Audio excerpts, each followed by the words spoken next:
नमस्कार, मैं हूं आशीष चित्रांशी और आप देख रहे हैं द न्यूज लॉन्चर।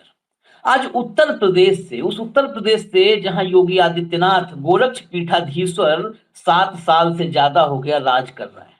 बताते हैं राम राज है, लेकिन ये कहने में मुझे रत्ती भर गुरेज नहीं है, न कोई भय है कि उत्तर प्रदेश की स्थिति शायद इस दुनिया में कोई भी ऐसा इलाका नहीं होगा जैसी स्थिति उत्तर प्रदेश की है।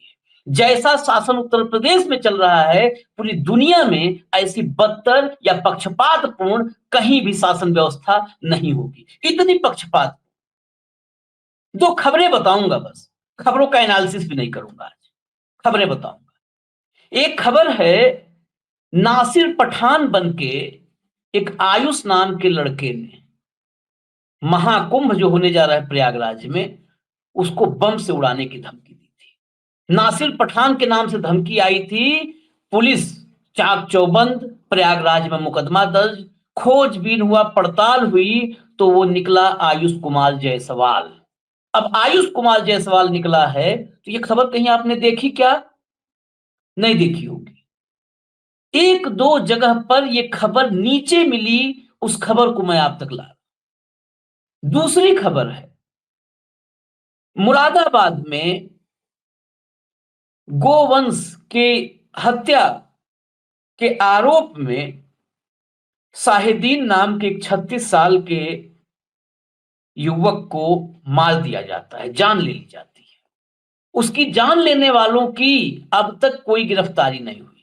यहां तक कि मॉब लिंचिंग का केस नहीं दर्ज हुआ है। कप्तान साहब कह रहे हैं कि हम ये कोई हत्या का मामला है, बिना ठोस सबूत के हम कोई गिरफ्तारी नहीं करेंगे, आगे तब बढ़ेंगे जब कोई ठोस सबूत मिलेगा।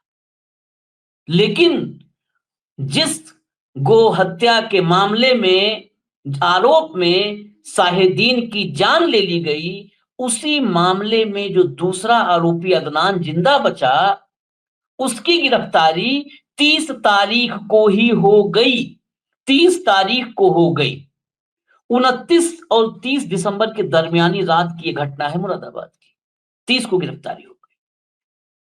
खबर बताने के साथ कुछ सवाल तो बनते हैं पूछना। आप बताइए, जिस साहिदीन और अदनान पर गोहत्या का आरोप लगा, क्या उसकी वीडियो रिकॉर्डिंग है? क्या उसकी सीसीटीवी फुटेज है? नहीं है। उन पर आरोप है, एक की जान चली गई, पीट पीट कर जान ले ली भीड़ ने। उस मामले में कोई गिरफ्तारी नहीं हुई, और जिन पर आरोप था, दूसरे को उसके घर से 30 तारीख को, 30 दिसंबर को उठा लिया गया। आप कल्पना कीजिए खबरों की, नोट डाउन कीजिए इसको और समझिए। और नफरती जो हैं वो भी नोट डाउन करें और एक बार जश्न मना लें। जश्न जरूर मनाएं। ये जश्न आने वाले वक्त में कितना भारी पड़ेगा इस देश पर, इस देश के संविधान पर, इस देश के आईन पर, इस देश के मुस्तकबिल पर, इस देश की किस्मत पर, ये तो आने वाली पीढ़ियां बताएंगी। उनको पता चलेगा नफरत कहां तक इंजेक्ट की जा रही है, कैसे पक्षपातपूर्ण शासन चल रहा है। मैं आपको पहले मुरादाबाद की खबर बताऊंगा, पूरी खबर।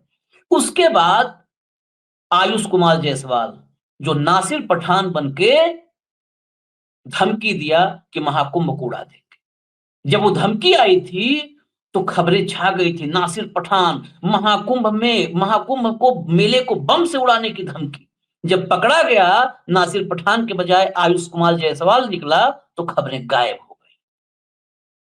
अब आयुष कुमार जायसवाल पर कौन सी धाराएं लगेंगी, उसके घर पर बुलडोजर चलेगा कि नहीं चलेगा? अगर आयुष कुमार जायसवाल की जगह वहां पर कोई अदनान होता, तो आज क्या हो रहा होता? इस वक्त मैं आपको यकीनी, मतलब पूरे यकीनी तरीके से बता सकता हूं, यकीन से बोल सकता हूं कि अगर आयुष कुमार जायसवाल की जगह कोई अदनान, कोई आसिफ, कोई अशरफ महाकुंभ को बम से उड़ाने की धमकी, मेले को बम से उड़ाने की धमकी देने के आरोप में पकड़ा गया होता, तो इस वक्त तक उसके तार कहां कहां से जोड़े जा चुके होते। इस समय एनआईए की एंट्री हो चुकी होती, एनआईए की एंट्री हो चुकी होती, एटीएस से लेके एसटीएफ तक सब के सब कूच कर चुके होते। हो सकता है कुछ एक एनकाउंटर हो चुके होते। बुलडोजर का ड्राइवर भी तैयार होता बुलडोजर स्टार्ट करके, लेकिन आयुष कुमार जायसवाल निकला। सन्नाटा है। अब आते हैं फिर मुरादाबाद की खबर पर, खबरें बताता हूं। मुरादाबाद में 29 और 30 दिसंबर की दरमियानी रात, उस दिन शाहिदीन नाम के एक युवक की, मैंने बताया 36 साल का, उसके 3 बच्चे हैं। बीच बीच में मैं और जो जानकारी है वो बताता चलूं। 3 बच्चे हैं, तीनों नाबालिग हैं। 2 बच्चे 100 रुपए की दिहाड़ी पर कपड़े की दुकान में काम करते हैं, 100 रुपए की दिहाड़ी पर। तीसरा 9 साल का है जो स्कूल जाता है। 36 साल का था, अब पत्नी है और वो 3 नाबालिग बच्चे हैं। उसकी जान ले ली जाती है। उस पर आरोप था कि वो गोवंश के, मतलब गोवंश के पशु को उसने मारा और वो बेचना चाहता था, उस मांस को बेचना चाहता था। उसके बाद रात के 2:30 बजे के आसपास का वाकया है, जहां का वाकया है बगल में पुलिस चौकी थी। भीड़ ने उसको पीटा, भीड़ ने वीडियो बनाया, वीडियो वायरल हुआ। उस वायरल वीडियो में पूरा हुजूम नजर आ रहा है और मतलब बेदर्दी से पीटते हुए, धार्मिक जो है कुछ वो करते हुए, कुछ ऐसे शब्द बोलते हुए, आपत्तिजनक शब्द जो हम नहीं इस्तेमाल कर सकते, ये सब बोलते हुए वीडियो। और वीडियो बनाया किसने? पुलिस ने नहीं बनाया। वीडियो पिट रहा था तो बनाएगा नहीं। ये वीडियो उसी उन्मादी भीड़ ने बनाई। उस वीडियो के आधार पर अब तक गिरफ्तारी हो जानी चाहिए थी। वो वीडियो है जिसमें मैं फिर एक बात कर रहा हूं, साथ साथ देखिए समानांतर। जिस गोवंश के हत्या के आरोप में एक की मौत हो गई लेकिन दूसरे को उसके घर से उठा लिया गया, उसका अब तक कोई वीडियो फुटेज नहीं आया है कि एविडेंस मिला हो। लेकिन जहां पर वीडियो पूरे मुरादाबाद नहीं, पूरे उत्तर प्रदेश और उत्तर प्रदेश के बाहर ये नफरती ब्रिगेड वायरल कर रहा है, उस मामले में अब तक कोई गिरफ्तारी नहीं। वहां पर अंतिल साहब हैं, बीबीसी ने, मैं बीबीसी के रिपोर्ट का हवाला दे रहा हूं। बीबीसी ने उनसे पूछा तो उन्होंने कहा कि कोई भी गिरफ्तारी बिना ठोस जांच के नहीं होगी, क्योंकि यह हत्या का मामला है, बिना सबूत के हम ऐसे ही किसी को नहीं गिरफ्तार कर सकते। यानी गोवंश की हत्या में आप गिरफ्तार तत्काल कर सकते हैं, आपके पास सबूत ठोस हो न हो, क्योंकि पुलिस भी आपकी, अदालत भी आपका, जज, इंसाफ, सब कुछ तो एक तरफ नजर आ रहा है झुका हुआ। ये बड़ा शब्द बोलते समय मैं बहुत सोच समझ के बोल रहा हूं। कहां किसकी जमानत होगी? कौन पैरवी करेगा? जमानत के लिए पुलिस कितना टाइम लगाएगी? पुलिस की पैरवी कैसी होगी? ये सब महत्वपूर्ण होता है, सब महत्वपूर्ण होता है। उत्तर प्रदेश में 2017 के बाद कई बड़े डॉन और माफिया को एक के बाद एक जमानत मिलते हमने देखा है। जो सबसे बड़े, देश के सबसे बड़े डॉन के रूप में जिनका नाम चर्चित रहा, उन सबको हमने जमानत मिलते हुए देखा है। जमानत कैसे मिलती है, पुलिस की पैरवी कैसे होती है, इस पर डिपेंड करता है। अब मुकदमा जो लिखा गया, मुकदमा और टेक्निकल पॉइंट समझिए। मुकदमा लिखा गया 103(1) में, जो बीएनएस आया है, भारतीय न्याय संहिता, बीएनएस। बीएनएस के 103(1), जो पहले 302 था, 103(1), 103(1) हत्या का मुकदमा है। अज्ञात लोगों पर हत्या का मुकदमा दर्ज किया गया शाहिदीन की हत्या में। 103(2) नहीं दर्ज हुआ। 103(2) का महत्व समझिए आप। 103(2) मॉब लिंचिंग है, और मॉब लिंचिंग में कहा गया है, मॉब लिंचिंग 103(2) में, कि ऐसे अपराध मॉब लिंचिंग को परिभाषित करते हैं जिनमें 5 या उससे अधिक लोगों का समूह धर्म, लिंग, नस्ल, जाति या समुदाय, जन्म स्थान, भाषा, व्यक्तिगत विश्वास या किसी अन्य समान आधार पर किसी व्यक्ति की हत्या करते हैं। इस मामले में, इस मॉब लिंचिंग का अगर केस है, तो इसमें भीड़ में शामिल सभी लोगों को, ये नहीं कि एक या दो, सभी लोगों को उम्र कैद या मौत की सजा हो सकती है, सुनाई जा सकती है। लेकिन 103(2) दर्ज नहीं हुआ, 103(1) दर्ज हुआ, गिरफ्तारी किसी की नहीं हुई। भाई क्या बोलता है, मृतक का भाई, कि जी हम तो किसी को पहचानते नहीं, इसलिए हमने अज्ञात में मुकदमा दर्ज करने के लिए कह दिया। पुलिस भी उनके, पीटने वाले भी उनके, गिरफ्तार करें तो उन पर है। हम इससे ज्यादा बोलेंगे तो हम पर भी फर्जी मुकदमा लगा के फंसा दिया जाएगा। इसलिए अब जहमत हम नहीं उठाएंगे कि इससे ज्यादा बोलें। यह है दहशत, यह है दहशत। इस दहशत, जिस सूबे में यह दहशत हो, उसको क्या नाम ले देंगे हम?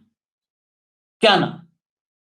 हम सीरिया की बात करते हैं, हम अफगानिस्तान की बात करते हैं, हम ऐसे राज्यों की बात करते हैं तो कहते हैं टेरर स्टेट। हम यहां क्या नाम दें? आप तय कीजिए। हालांकि इस टेरर स्टेट की जब हम सीरिया और अफगानिस्तान और लेबनान और गाजा पट्टी की हम बात करने लगे, तो उत्तर प्रदेश के बारे में कोई टिप्पणी करने का हक उत्तर प्रदेश वासियों को है। ये वीडियो बनाते समय मैं बना रहा हूं दर्शकों के लिए, लेकिन ऐसा नहीं है कि मुझे भय नहीं है। इतना जितना मैंने बोला, इतना तो राष्ट्रद्रोह हो जाएगा, इतने पे तो जमानत नहीं होगी है? इतने पर तो सनातन द्रोही, हिंदू द्रोही, राष्ट्रद्रोही सब हो जाएंगे। जो चौपाई नहीं जानता होगा वो मेरे जैसे 15 मंत्र जुबानी पढ़ने वाले को, बांचने वाले को कह देगा ये धर्मद्रोही है।